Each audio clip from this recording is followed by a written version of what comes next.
Here's how to set up a trailing stop loss inside Interactive Brokers for an options trade. Looking at this Palantir call option, I have three of them. They're currently up $866 in this dummy account.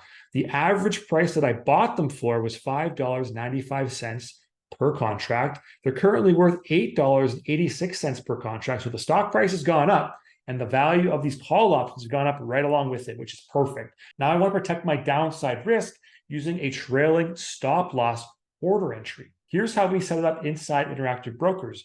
Right-click on your position and click on Close. Anytime you do this, your entire position will get automatically loaded into the order entry area, which is exactly what we want to see here. We have the sell on, which is perfect, and we're going to use the quantity at 3, which is our entire position. Perfect. Next, go to limit and change that to a trail right there. What we want to do now is set the stop area and then go ahead and set the trail. So stop first. This is critical. What this is going to govern is where the stop price is when you put this trade on. So if I was to take this and go at the kind of mid area right now, if we go back to the last for this position, it's 886. So I do this and go 886. Okay, that's my stop number. This is telling me currently that the stop number is 886 and my trail amount is $1.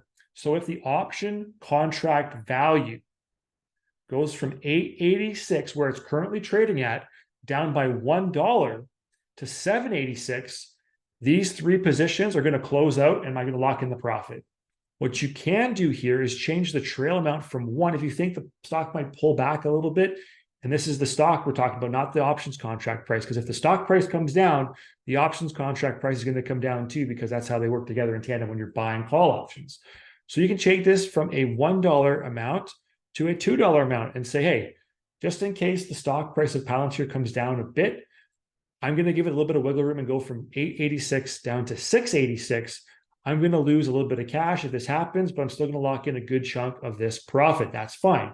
You can do it that way, or you can do it based off of percentage. So a percentage would be, let's say you wanted this to be down 10%.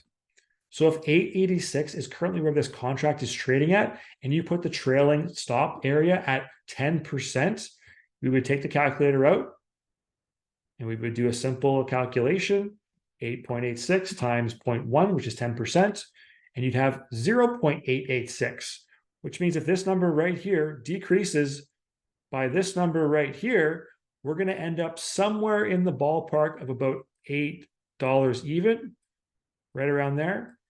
This trade's going to close out and you're going to lock in the profit, which is perfect.